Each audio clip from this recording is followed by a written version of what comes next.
کا یہ کہنا ہے، حقیقت یہ کہ اس وقت میرے کچھ کہنے کا کسی بھی طریقے سے نہ من تھا اور نہ ہی موقع تھا، لیکن عزیزم مولانا جرجیت صاحب جو حقیقت میں پورے ہندوستان کے خطبہ میں اعلیٰ اور بڑا مقام رکھتے ہیں، اپنے مواعظ حسنہ کی حیثیت سے بھی اور اپنے خطابت کے زور سے بھی اور کئی ناحیے سے معلومات کی اور دلوں کے کروانے کی حیثیت سے بھی وہ ہر طریقے سے جہاں بھی اچھی بات ہوتی ہے اس میں مانتے ہیں، اور انہوں نے جب یہ بات کہہ دی ہے اسے بھی کاٹا جا سکتا ہے تو وہ ایک عزیز ہیں، لیکن ڈاکٹر عبدالرحمن عبدالجبار فروائی صاحب اظہر صلی اللہ علیہ وسلم نے کہا کہ یہ جو گیٹ ہے آپ دیکھ رہے ہیں ان کی کتابوں کو ایسے ایسے ایسے ایسے سجایا جائے اور ادھر سے سجایا جائے تو گیٹ بن جائے گا۔ اتنی کتابیں انہوں نے لکھی ہیں اور وہ یہاں موجود ہیں، ان کا کہنا تھا کہ چند جملے کہا جائے، حالانکہ مجھے معلوم ہے چمپارن کے بہت سے مدرسوں کے اساتذہ موجود ہیں، یہاں مفتی موجود ہیں، طلبہ موجود ہیں، مولانا مشتاق صاحب ہمارے علاقے کے قدیم مدرسہ ریاض العلوم ساتھی، اس کے بھی صدر مدرس رہے، اور بڑے بزرگ استاد مولانا مشتاق صاحب قاسمی بھی یہاں تشریف لائے تھے، اور مفتی عطیہ الرحمن صاحب قاسمی بھی جیسا کہ بیان کیا گیا کہ بہت بڑے فاضل ہیں، اور فضلہ کی ایک جماعت ہے یہاں جو آئی اور چلی بھی گئی، بہت سی موجود ہے۔ تو مجھے یہاں کسی بھی طریقے سے ان کی تائید، ان کی دلجوئی کے لیے یا ان کے حکم کو مانتے ہوئے کھڑا ہونا پڑا ہے۔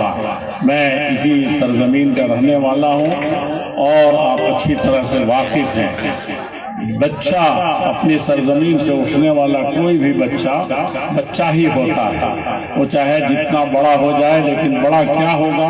بڑا تو اللہ جل شانہ کی یہاں وہ ہوتا ہے جو حقیقت میں اللہ جل شانہ کی باتوں کو سنتا ہے۔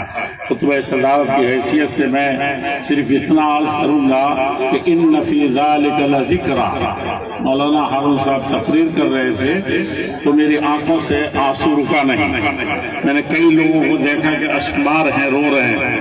حسن میر تقی میر کے بیٹی کا کہ دلہن جس دن بنی ہارٹ اٹیک ہو گیا، باپ کے جہیز کی وجہ سے، یہی نہیں کہ برباد ہونے کی وجہ سے بلکہ بے گھر ہونے کی وجہ سے۔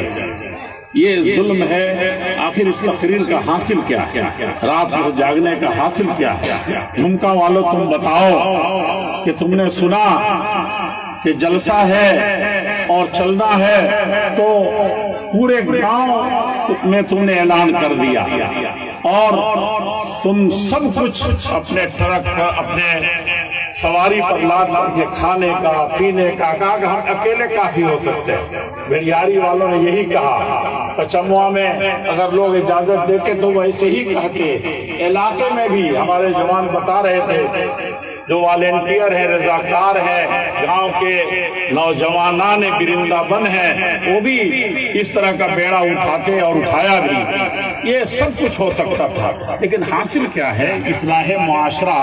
ایک آدمی کسی طریقے سے گٹکا بیڑی کھاتا ہے، ان ہاتھوں سے کم 5 آدمیوں کو دفن کیا ہے، بنارس میں 3 آدمیوں کو، جو صرف صورتی کھانے کی وجہ سے وہ چھڑکی مجھے سہنی پڑی۔ بعض کسی داروغہ صاحب کے ابا ہیں، کوئی بہت بڑے انسان ہیں، نمازی بھی ہے، گٹکا صورتی کھانے کی وجہ سے بعض کو وہیں دفن کیا تھا، اور بعض کو لے کر کے چمپارن 2 کو لے کر کے آیا تھا۔ کیا حاصل ہے اس تقریر کا؟ اصلاح معاشرہ کیسے ہوگا؟ حرام چیز ہے۔ اللہ کے نبی صلی اللہ علیہ وسلم نے فرمایا کل ما اسکر قلیل کثیرہ فقلیلہ حرام۔ تھوڑی سی چیز بھی حرام ہو جائے گی اگر اس کو زیادہ کھانے سے نشہ آتا ہے۔ پتہ نہیں کہاں سے آپ لوگوں نے بیڑی سگریٹ یہ سب چیزیں جائز کر لی، اب تو طرح طرح کی چیزیں آ رہی ہے، افیون بھی آ رہا ہے، اور کسی قوم کو برباد کرنا ہو تو یہ چیز داخل ہو جائے، شراب۔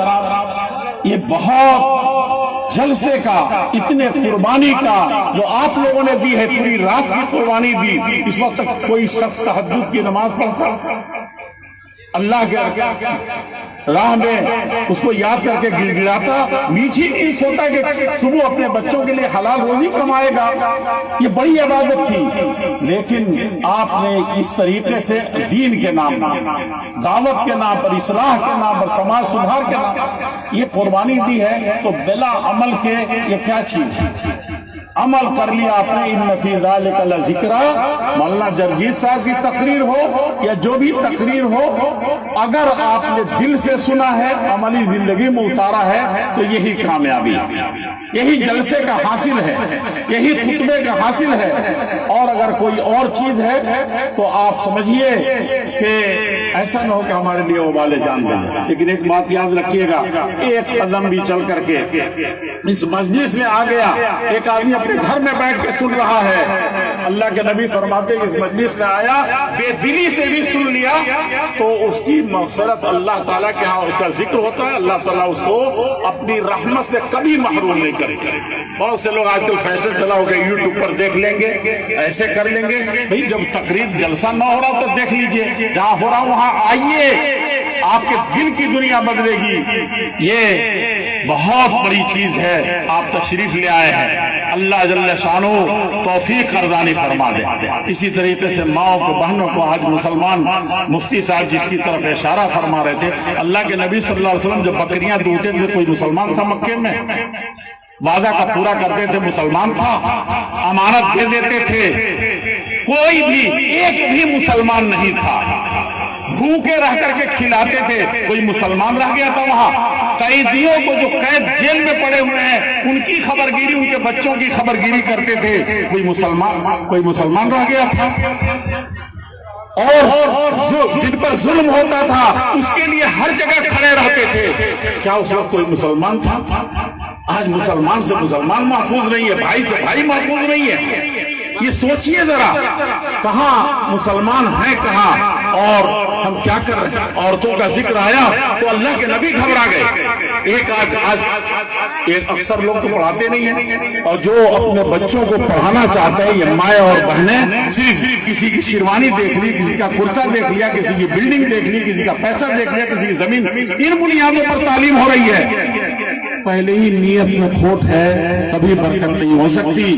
ہو سکتا ہے دنیا تھوڑی سی نظر آ جائے، لیکن اللہ کے نبی محمد رسول اللہ صلی اللہ علیہ وسلم، ہماری یہ مائیں بہنیں سنیں اور ذرا ایک سیکنڈ کے لیے سن لیں، اللہ کے نبی صلی اللہ علیہ وسلم پہلا سبق غار حرا میں پڑھ کر کے آئے تھے، پہلا سبق، اور آج تو ماں بھی اتنا نہیں کر رہی ہے۔ یہ تو بیوی تھی، مکے کی مالدار عورت تھی، اللہ کے نبی کے پاس کچھ نہیں تھا، اور وہ وہاں سے اقرا بسم ربک الذی خلق پڑھ کر جا رہے تو کانپ رہے، پہاڑ پر گا رہے۔ ہم جیسے جوان لوگ 5-7 چڑھ رہے تھے جوانی میں، تو تھک گئے اور اتنا ڈر گئے کہ اس کھوہ میں اتریں گے کیسے، اور اتر گئے تو پھر چڑھ کر کے اوپر سے پھر نازل ہونا بہت کٹھن ہو گیا تھا۔ پانی لا کے بہتوں کو پلایا گیا، سہارا بن کے اتارا گیا، اس پر آپ چڑھ جاتے ہیں، اور وہاں سے آگے کہتے ہیں کہ انی اخشی علی نفسی، مجھے لگتا ہے کہ بچوں گا نہیں۔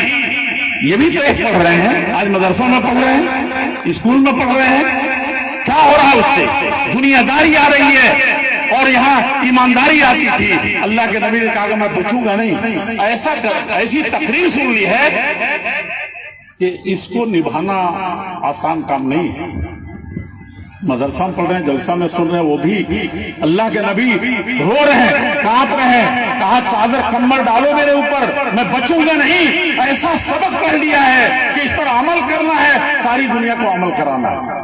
مائیں ایسی ہو جائے تو کیا ہوگا؟ اور وہ خود کھانا تیار کر کے آپ کو دیتی تھی، آپ جا کر کے وہاں ہفتہ 5 دن 7 دن رہتے تھے، جب کھانا ختم ہوتا تو بیوی دیتی تھی۔ آج کون سی ایسی ماں ہے جو ایسی کرتی ہے؟ وہاں بیوی اپنا کمایا ہوا اپنے ہاتھ سے سب کچھ تیار کر کے دیتی تھی۔ ایسا طالب علم بنائیے، ایسا بیٹے کو پڑھائیے تو دیکھیے کیا ہوتا ہے۔ محمد الرسول اللہ صلی اللہ علیہ وسلم بیوی کیسی ہے؟ وہ جب آپ کہتے ہیں کہ میں بچوں گا نہیں، تو ایسی بیویاں جب ایسی مائیں جب بیٹوں کو پڑھائیں گی تب تب امت کی اصلاح ہوگی، تب گھر کی اصلاح ہوگی، اور تب یہ مسلمان یا بھارت کا ہندوستان کا انسان صحیح معنی میں کامیاب ہوگا۔ وہ کیا کہتی ہے؟ آپ ہلا کلا، بیوی کبھی آواز سے، کبھی نبی نہیں ہوئے تھے اس وقت، کبھی آواز نہیں اٹھائی ہوگی۔ دولت میں سب سے اونچی ہے، خاندان میں سب سے اونچی ہے، مکے میں اس کا نام تھا، بڑے بڑے تاجر اور سرمایہ داروں کا نام نہیں تھا۔ وہ کیا کہتی ہے؟ پہلی مرتبہ تھوڑی آواز سے بولیے شوہر کے سامنے، کہتی کلا، جیسے آپ نے کہا کہ بچوں گا نہیں، جو پڑھ لیا ہے اس کو نبھانا، اس کو بتانا، ساری دنیا میں پھیلانا، اپنی جان پر کھیل جانا۔ نبی صلی اللہ علیہ وسلم نے کھیل لیا تھا، بعد میں پتہ چلا تو کہا کہ بچوں گا نہیں، بیوی کہتی کلا۔ دیکھیے میرے شوہر نامدار، ایسی بات زبان سے مت نکالیے، ہرگز ایسا نہیں ہو سکتا کہ آپ جیسا آدمی برباد ہو جائے گا۔ ہم تو کہتے ہیں کہ پیسہ نہیں ہوگا تو برباد ہو جائے گا، کہتے ہیں کل انک لتحمل الکل، وہ پوری پڑھیے، آپ لوگ پڑھتے تو ہیں نہیں ہم لوگ۔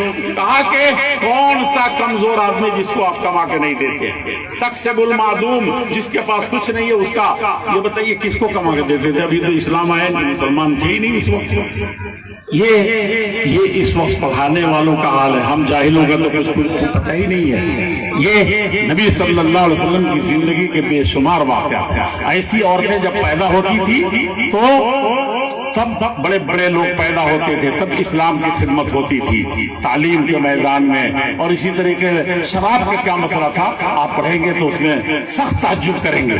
اور ہارون رشید کی بیوی کا واقعہ پڑھیے، اور قادسیہ کے جنگ کے واقعات پڑھیے، یہ سب بہت عظیم چیزیں ہیں۔ میں مولانا رنجیت صاحب کے اور آپ کے درمیان حائل نہیں ہونا چاہتا، لیکن ایک بات، میں مسلم پرسنل لا میں لوگ لڑ رہے ہیں کہ مسلمانوں کا پرسنل لا، یعنی ان کا خصوصی نکاح طلاق والا مسئلہ بھی حکومت ختم کر رہی ہے، حکومت نہیں ختم کر رہی ہے۔ میں نے بچپن سے دیکھا ہے کہ ہم نے ختم کیا، جس کو دیکھو آ کر کے وہ نکاح میں کیا کرتے ہیں، اتنے رسم و رواج وہ لا رہا ہے کہ وہ خود اس کے لیے وہ بالے جال بنا ہوا۔ ہم نے نہیں دیکھا کہ یہاں خوش دلی سے اپنے گاؤں میں چاہے بہت سی جگہوں پر کہ کسی نے اپنی بہن کا حق دیا۔ مسلم پرسنل اللہ تو یہ نہیں کہتی کہ اس کو آدھا دینا پڑے گا، 1/3 مسلمان نہیں دیتا۔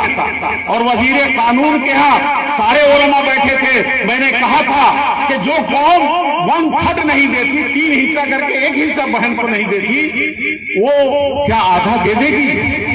آپ کیا کر رہے ہیں، کیا کرنے جا رہے ہیں؟ قرآن کو ہم نے تلک حدود اللہ، یہ اللہ کی حدیں ہیں، جب اس کو پھلانگو گے تو مسلمان نہیں بچ جاؤ گا، ظالم ہو جاؤ گے۔ یہ حکومت آئی تھی ختم کرنے، ہندو آئے تھے ختم کرنے، مسلمانوں بتاؤ کسی نے اپنی بہن کا یہ پہلے ہی نکال کر کے دے دیا ہے؟ یہ بہت بڑا مسئلہ ہے۔ اسی طریقے سے آپ نکاح طلاق کے مسئلے کو کیا وہ طلاق دیتے ہیں مسلمانوں اور جو دینے آتے ہیں؟ جتنے مسائل اس وقت مشکلات امت، مدرسے کے بورڈ کو پھول لگی ہوئی تھی کہ سب مدرسے بورڈ کو دے دو، سرکار کو دے دو۔ اب سرکار جو تھوڑا سا خرچ کر رہی ہے پورے پر قبضہ کر رہی ہے، کیوں سینہ پھٹ رہا ہے؟ آپ کی روزی وہی مولانا مشتاق کی مثال کی میں نے 60 مدرسہ کی دی، ان کے بچے بھوکے تو نہیں مر گئے، لیکن ان مدرسوں کو جو بورڈ پر لائن لگا کر کے آپ نے دیا، ساری پراپرٹی قوم کی دی ہوئی ساری کہاں چلی گئی؟ حکومت تو لے لے گی۔ مسلم پرسنل لا کے لیے ہم نے کم سے کم 50 مرتبہ لڑائی لڑی علی گڑھ کے لیے۔ ایک اہل حدیث سر سید احمد خان نے ان حالات میں جوتے کھا کر کے اس یونیورسٹی کو قائم کرنے کی کوشش کی تھی، لیکن ہم نے کیا کیا تھا اس کے ساتھ؟ یہ بہت سے مسائل ہیں، بہت اوپر کی باتیں نہیں کر رہا ہوں، ہم گاؤں گھر کی بات کیجئے۔ کسی نے کہا کہ یہ میڑ جس نے ختم کر دیا اس نے اسلام کو ڈھا دیا، ختم کر دیا، اور صحابہ کے اندر لڑائیاں تھی، لیکن کیا تھا؟ کہا کہ اللہ کے نبی صلی اللہ علیہ وسلم فیصلہ دیتا تھا، ہم کو کورٹ سے فیصلہ ہوگا۔ پنچوں نے فیصلہ کر دیا، پنچوں کے فیصلہ کرنے سے جائز نہیں ہوگا۔ محمد الرسول اللہ، قرآن میں لکھا ہے کہ محمد الرسول اللہ صلی اللہ علیہ وسلم نے ایک یہودی کے مقابلے میں، ایک مسلمان کے مقابلے میں یہودی کے حق میں فیصلہ کیا، اور دوسری جگہ کہ 2 پہلے کا مسلمان کہا کہ میرا ہے اور میرا ہے، آپ نے فیصلہ کر دیا، جس کے حق میں تھا اس نے بھی کہا کہ میرا نہیں ہے، اللہ کے نبی۔ ہم کہتے ہیں کورٹ سے فیصلہ ہو گیا، پنچوں نے دے دیا۔ آپ کا ایمان کیا کہتا ہے؟ آپ کن حقیقتوں کو جانتے ہیں اس کو چھپائیے نہیں. یہ اصلاح معاشرہ ان چیزوں سے ہوگا. بات ختم کرتے ہوئے میں ایک اور بات کر دوں. ایک عورت نے نبی صلی اللہ علیہ وسلم کی ایک بیوی نے، اور سب سے پیاری بیوی تھی، آدھا اسلام انہوں نے بتایا ہے، حضرت عائشہ صدیقہ. صرف اپنی ایک سوکن کو کہہ دیا تھا کہ آپ نے کہا کہ وہ عورت ایسے کرتی ہے میری بیوی، کچھ بات بتا رہے تھے تو کہا کہ وہی جو ناٹی ہے. صرف اتنا کہا تھا، کیا یہ جو ناٹی ہے؟ اللہ کے نبی صلی اللہ علیہ وسلم نے فرمایا تھا کہ عائشہ تم نے ایک ایسا جملہ نکال دیا اپنی بہن کے سلسلے میں، سوکن کے سلسلے میں، کہ پورے سمندر میں ملایا جائے تو سب سے زیادہ گوشت کہاں پیدا ہوتا ہے؟ سب سے زیادہ کہاں کھانے کی چیز ملتی ہے؟ یہ سمندر سے. یعنی ساری مچھلیاں، اس کے سارے جانور سب مر جائیں اور یہ سمندر کا پانی زہر ہو جائے، لمحہ زہر ہو جائے گا. اب یہ بتائیے کہ اصلاح معاشرہ میں ہماری مائیں بہنیں کیا کرتی ہیں جو 5 جمع ہوتی ہیں؟ کیا مجال ہے کہ آپ ان کو کہیں سمجھا لے جائے، 5 کو جمع کر لے جائے. اور مردوں کا حال تو مت پوچھئے. میں مولانا جرجیت صاحب اٹاوی کو، مولانا جرجیت صاحب سراجی کو، مولانا جرجیت صاحب انصاری کو، جو حقیقت میں جس کو سننے کے لیے اکثر لوگ یہاں تشریف لائے ہیں، اور میرا خیال ہے کہ اسی جذبے کے ساتھ دین اور ایمان کا کہیں بھی جلسہ ہو اسی طریقے سے شریک ہوں. اللہ جل شانہ فدا بن والوں کو پر رحمتیں برسائے، جن کے جوانوں کو اللہ جل شانہ توفیق دیں، جنہوں نے اس طریقے سے محنت کی ہے، لگن سے کام کیا ہے. جس بچوں کے بارے میں کہتے تھے کہ کبھی دین دھرم کا نام ہی نہیں لیتے، اوباس کی طرح گھومتے ہیں، ان کو میں نے دیکھا کہ اشاروں پر وہ دوڑ پڑے تھے. اور اسی طریقے بوڑھوں کے اندر بھی جذبہ تھا، عورتوں کے اندر بھی جذبے دیکھے. اور یہ 1-2 عزیزم چاہیے تھا کہ میرے پاس فہرست تھی بہت دنوں سے. شمس عالم صلی اللہ علیہ وسلم، سعید الرحمان صلی اللہ علیہ وسلم، گاؤں کے کچھ لوگ، مان الدادا، اور اس طریقے سے بہت سے کہتے کچھ تو ہونا چاہیے گاؤں میں، کچھ تو ایمان کی باتیں ہونی چاہیے. ایسے بہت سے لوگ ہیں جن کے دلوں میں تڑپ ہے. سب یہ مجمع آپ کے دروازے پر آیا ہے اور دین کی بات سننے آیا ہے. میں تمام علماء کرام کا بہت زیادہ شکر گزار ہوں، آپ تمام بردا بن والوں کا، اور جن جن بستیوں سے آئے، چاہے وہ بھیڑیاری کے ہوں، جھمکا کے ہوں، پرسا کے ہوں، اور ادھر پرسانا، دھمورا، اور جتنے علاقے ہیں دور دور سے مجھے پتہ چلا ہے.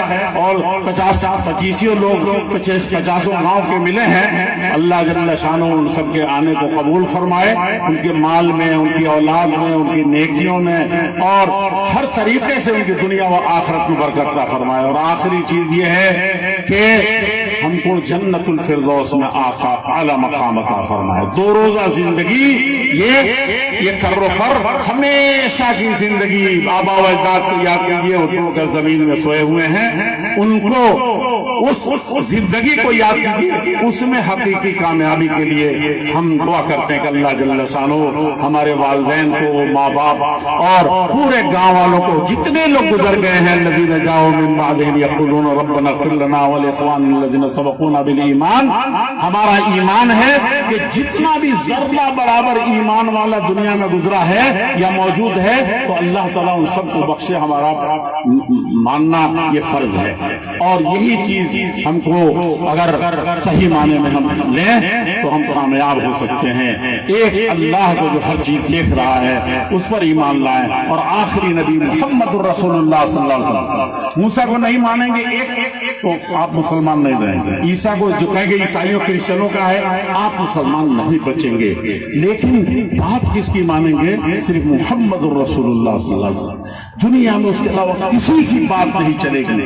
یہی ایمان کی کسوٹی ہے. آئیے عزم کرتے ہیں کہ اللہ تیری ہی عبادت کریں گے، تجھ ہی سے مدد طلب کریں گے، اور تیرے ہر حکم پر ہم لبیک کہیں گے، لیکن اپنی جذبات سے نہیں، محمد الرسول اللہ صلی اللہ علیہ وسلم کو بتائے ہوئے طریقے کے مطابق. سبحان ربک رب العزت عما یصفون وسلام علی المرسلین والحمد للہ رب العالمین.